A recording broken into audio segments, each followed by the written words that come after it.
little bit. So, welcome to Health Anxiety Uncovered. We are very excited to be here today.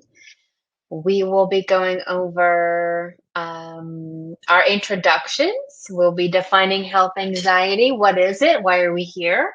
Some of the tools that we offer. And I'm going to let Megan talk about the research. And we'll do a Q&A. So, we're just going to dive in here.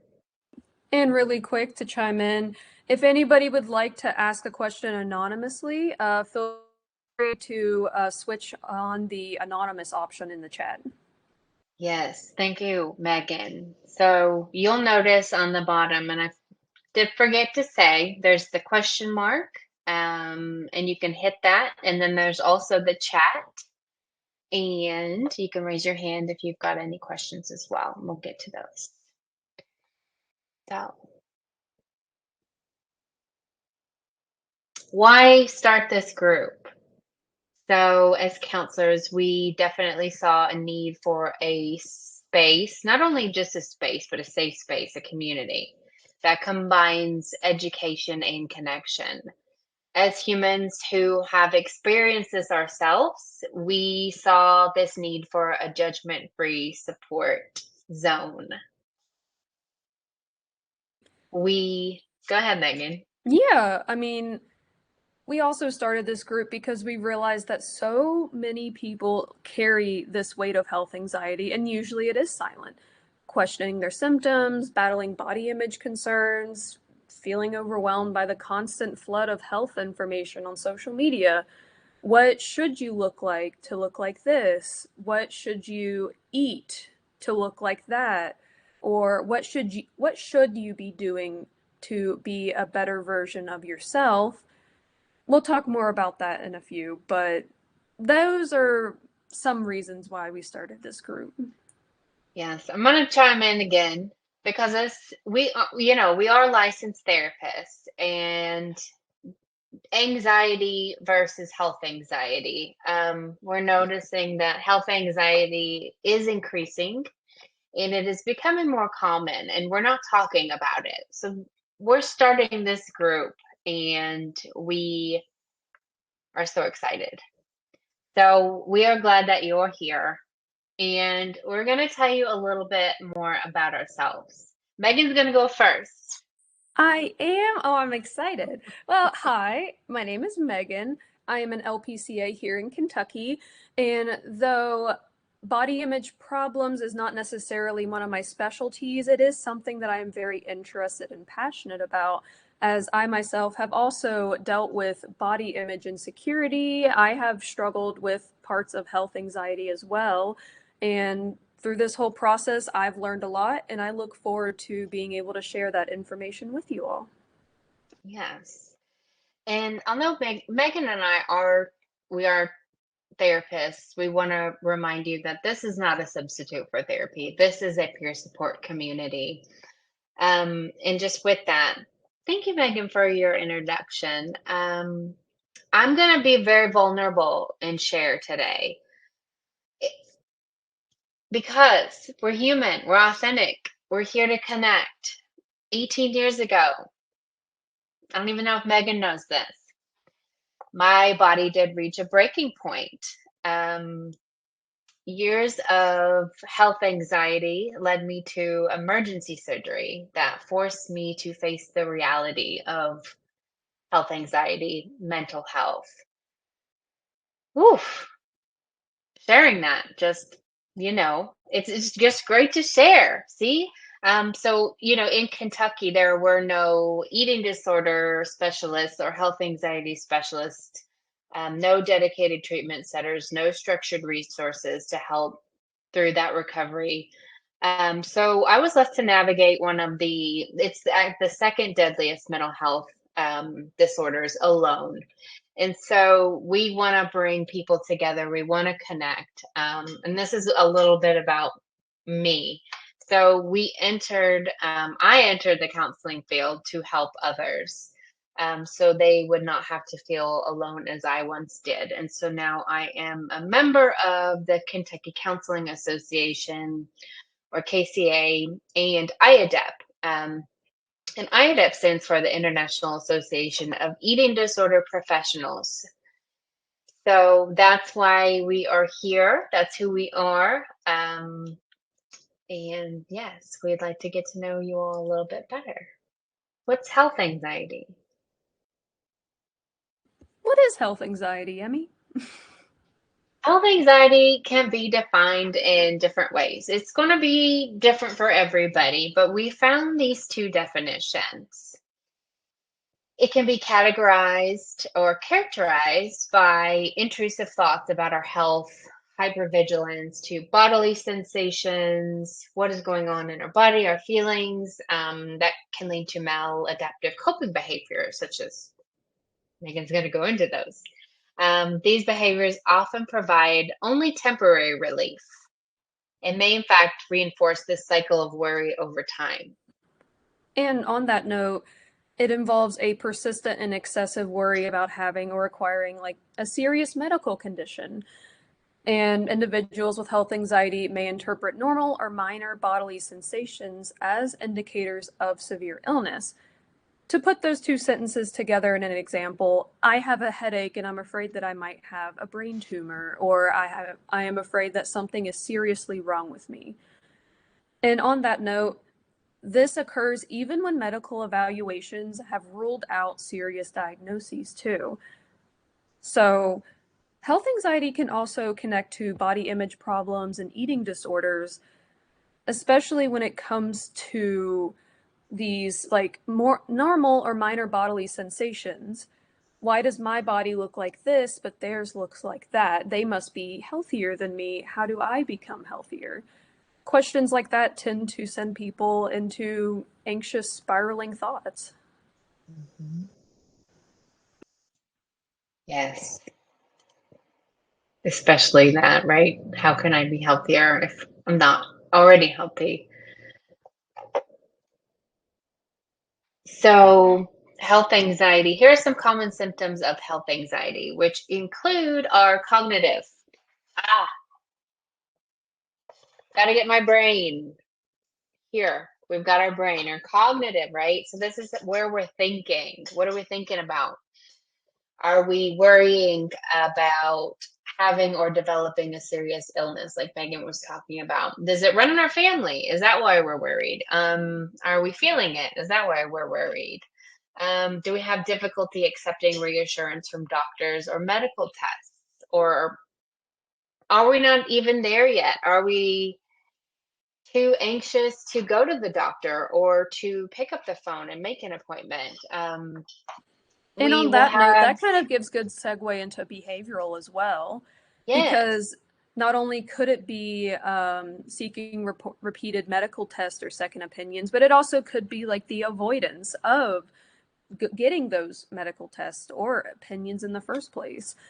Frequently checking your body for different symptoms like lumps, heartbeat rhythm and speed, temperature, excessive Googling of symptoms, and often seeking reassurance from others.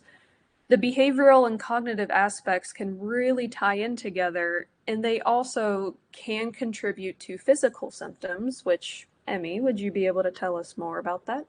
Yeah, so some physical symptoms that we have here. So these are actually symptoms of health anxiety that we looked up. Headaches, dizziness, nausea, lightheadedness, fatigue or trouble sleeping, right? So those seem pretty common. And while we were working on this, We we got curious. we got curious.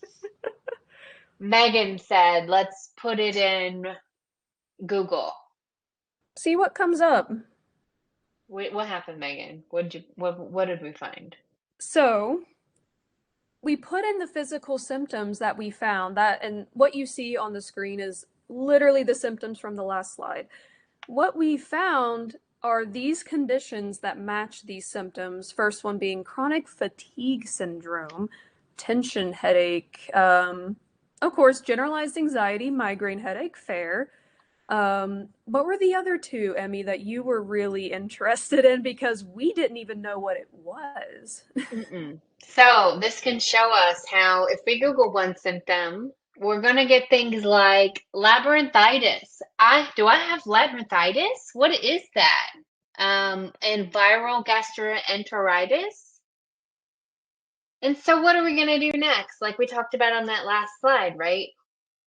Our behavior. We're gonna look that up because we actually did look it up, right? We looked up viral labyrinthitis, and that will dig us Yeah. into a rabbit hole. And, with this in mind too, this can be one of the factors that can contribute to health anxiety, which, Emmy, if you want to go on to the next slide, we can talk more about. Yes. Also, fun fact, these are all symptoms of a common cold, too. Mhm.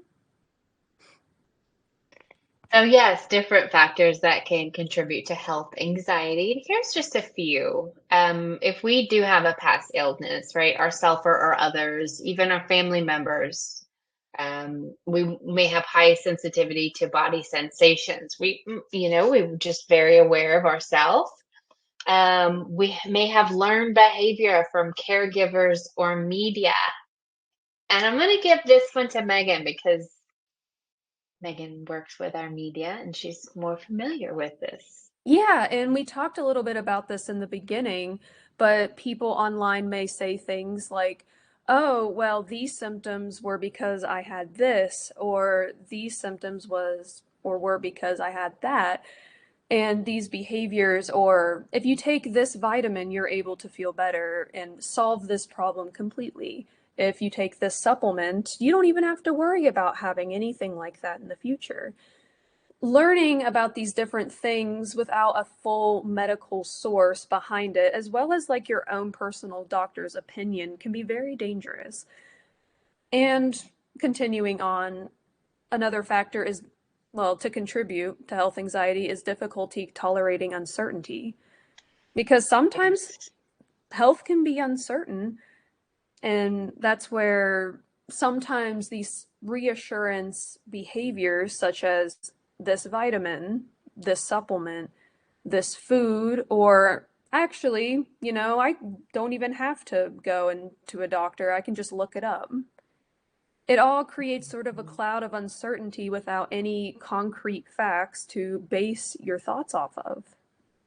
Mhm. Yes, with the media, we're constantly being bombarded by eat this, clean eating, diet this, what is good for you, what is bad for you, who gets to decide those things. So we will, I could go down that one. So health anxiety, we're going to go over short-term and long-term impacts. That health anxiety can affect our life in different ways, depending on the situation and the person. So short-term impacts, we can have anxiety can show up in physical symptoms, such as muscle tension, stomach problems, increased anxiety, feelings of panic, and those avoidance behaviors that Megan was talking about earlier, such as avoiding hospitals or limiting activities. And some of the more long-term impacts include increased risk of developing an anxiety disorder or depression, decreased overall quality of life, a possible increase in financial stressors due to unneeded tests or evaluations, and increased risk of chronic stress, which chronic stress can also increase inflammation, weaken the immune response, and disrupt sleep or digestion. So, health anxiety can very much ironically contribute to real physical discomfort and symptoms. Mhm.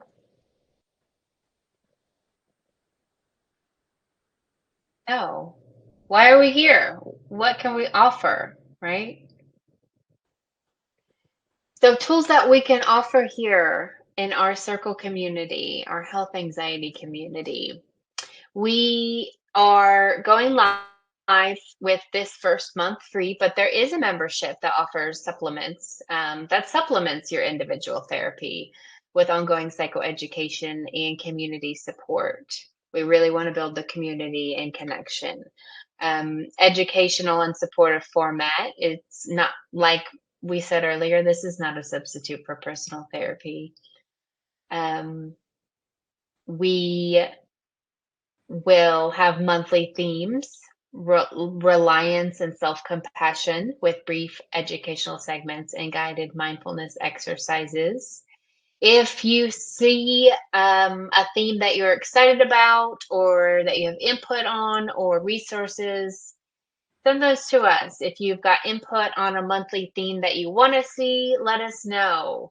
Um, And just to let you guys know as well, I mean, the educational segments of our group also explains why the topic matters and how it relates to your everyday life.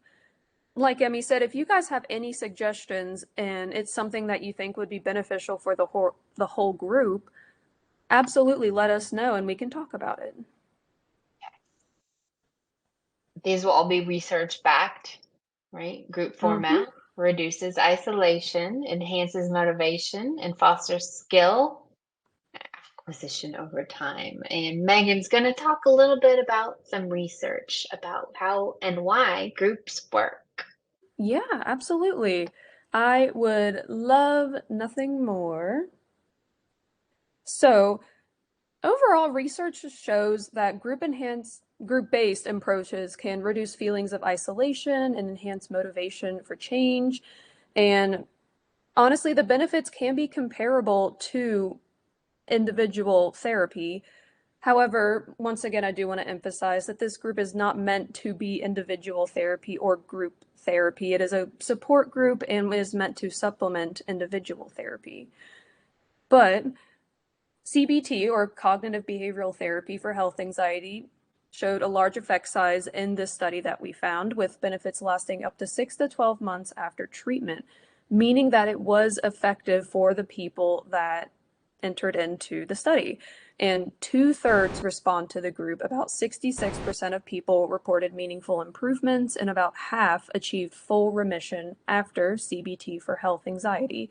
Group formats are just effective. Studies show that group CBT, including for anxiety disorders, delivers similar gains compared to individual therapy.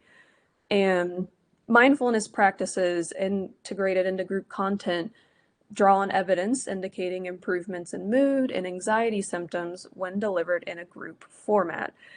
So, all of this to be said, we wanted to make sure that the members gained access to evidence-based structured materials like short videos, readings on CBT strategies, obviously these live recorded group sessions from me and Emmy, and these can be optional, informal peer discussions. Long Yes, story short, takeaway, this group is effective. And having community and getting some sense of belonging in a place where you feel slightly more anxious can help. I like that, what you said, Megan. I was, some, you know, there are some people with health anxiety that feel, I've heard the word burden, like a burden. And so that is not at all what you are. You are part of this community and we are here to Absolutely. connect. Yes. Connection. 66% is huge also. Yeah. Fantastic, actually. Community works. Humans are very social creatures. Yes, we are. Hmm. Our Q&A. Yes, That's but a good before we continue time. with the Q&A, we did want to answer one question to make sure that we all could understand. Emmy, if you want to go to the next slide. Thank you, Megan. Of course. So, you might be asking, how do I continue with the group? Well, first, we recommend that you subscribe to the group. We do have a monthly subscription fee that's billed directly to you, and this group is offered out of pocket rather than through insurance because insurance typically does not cover ongoing subscription-based psychoeducation or peer support groups. However, you are also welcome to cancel anytime. And we do want to emphasize once again that this subscription is not crisis intervention or a substitute for individualized care. If you do feel like you need individualized care, feel free to reach out to Emmy or me, and we'll be more than happy to either see if we could see you for individual services or at least refer you out for services that may be the most beneficial to you. Emmy, if you would want to talk about the welcome email and maybe things that they should expect. Yes. So I want to piggyback also on how to continue with the group. So we have unlocked everything, all of the features for this first month kickoff. There's always going to be free resources for our community members.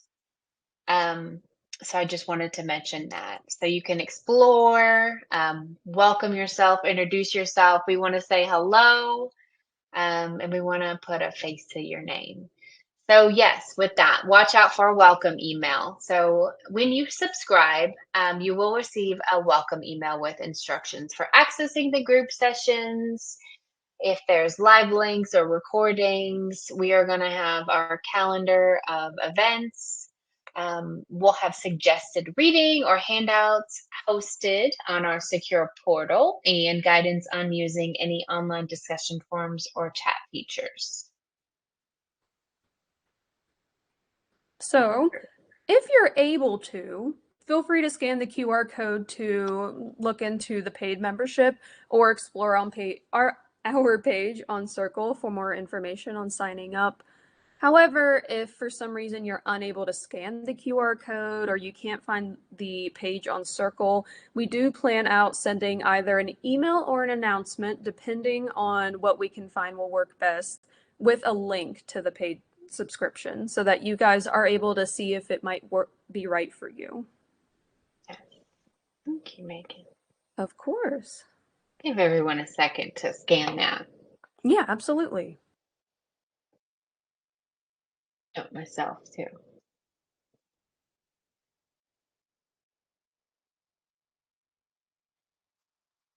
Okay, there it is.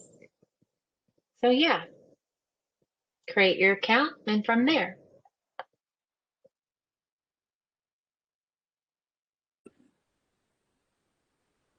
Questions. We love a Q&A. We're going to give y'all Yes. some time to think of a question. Absolutely. Feel free. We will take just a few minutes, wait for you guys to ask any questions that you have, and we will be more than happy to answer whatever we can. And if there are any questions that we can't answer in the moment, we are more than happy to either do some research or look into it, as well as encourage you to look into it as well and discuss it with us during the next group.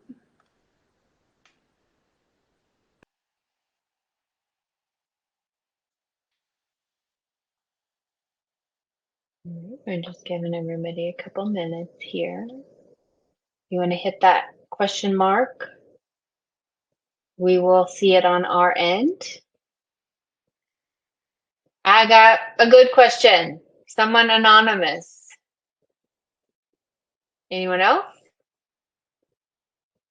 What is the difference between health anxiety and general anxiety? That is a good question. I like that question. So the difference between health anxiety and general anxiety lies primarily in the focus of worry and how it manifests, right? So we went over what health anxiety is. And so if we've got general anxiety disorder, right, the definition of general anxiety is, I believe, persistent excessive worry or about a range of everyday life events, situations, right, without a clear immediate Yes. event. So it's something saying something is wrong, right? But Anxiety you're not is, sure what it could be, or maybe you are sure, but it's like an overall sense of dread or yes. anxiety. It's generalized. Mhm. We can have a focus of worry. It can be broad, or Mhm. it can be zoned in for general anxiety. And symptoms for general anxiety are, I'm going to read these. They look like a lot like health anxiety: restlessness, fatigue, difficulty concentrating, muscle tension, and sleep disturbances. There's also avoidance and reassurance seeking too. But health anxiety, the specific difference here, this is the preoccupation with having or developing a serious illness. And so this is a great question because this is also a good topic to talk about.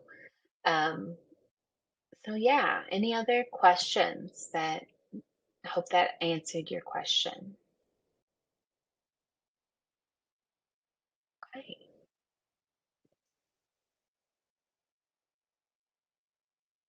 we're gonna move on. We're gonna get lots of questions next time. True.